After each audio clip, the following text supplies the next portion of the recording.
Pahalgam attack ಆದ ನಂತರ ಮೊದಲ ಬಾರಿಗೆ ನರೇಂದ್ರ ಮೋದಿ ಅವರು ಮಾತನಾಡ್ತಾ ಇರೋದು ಪಾಕಿಸ್ತಾನ ವಿರುದ್ಧ ಯುದ್ಧ ಘೋಷಣೆ ಮಾಡ್ತಾರ. ಹಾಗಾದ್ರೆ ನರೇಂದ್ರ ಮೋದಿ ಪಾಕಿಸ್ತಾನದ ಮೇಲೆ ಪೂರ್ಣ ಪ್ರಮಾಣದ ಯುದ್ಧ ಫಿಕ್ಸಾ? ಯಾವುದೇ ಕಾರಣಕ್ಕೂ ರಾಜಿ ಇಲ್ವೇ ಇಲ್ಲ ಅನ್ನೋ ಸಂದೇಶವನ್ನ ಈ ಸಂದರ್ಭದಲ್ಲಿ ಕೊಡ್ತಾರ, ಮತ್ತೆ ನುಗ್ಗಿ ಹೊಡೆಯೋ ಮೆಸೇಜ್ ಕೊಡ್ತಾರ? ಹಾಗಾದ್ರೆ ನರೇಂದ್ರ ಮೋದಿ ಅವರು ನಿನ್ನೆಯಷ್ಟೇ ಸಂಧಾನದ ಮಾತು ಇಲ್ಲ ಅಂತ ನರೇಂದ್ರ ಮೋದಿ ಹೇಳಿಕೆಯನ್ನ ಕೊಟ್ಟಿದ್ರು. ಅಮೆರಿಕ ಮುಖೇನ ಪಾಕಿಸ್ತಾನಕ್ಕೆ ಎಚ್ಚರಿಕೆಯ ಸಂದೇಶವನ್ನ ಕೊಟ್ಟಿದ್ರು ಮೋದಿ.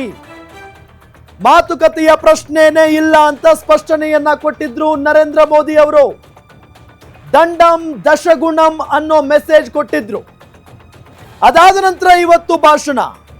ಹಾಗಾಗಿನೇ ಕುತೂಹಲ ಇದೆ, ಪಾಕಿಸ್ತಾನದ ವಿರುದ್ಧ ಯುದ್ಧ ಘೋಷಣೆ ಮಾಡ್ತಾರಾ ಅಂತ ಹೇಳಿ.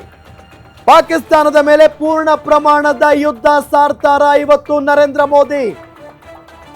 ಯಾವುದೇ ಕಾರಣಕ್ಕೂ ಇದು ಇಲ್ಲಿಗೆ ನಿಲ್ಲಲ್ಲ. ಅಂದ್ರೆ ನಿನ್ನೆ ಅಮೆರಿಕ ವಕ್ತಾರ ಜೊತೆಗೆ ಮಾತನಾಡಿದ್ರು.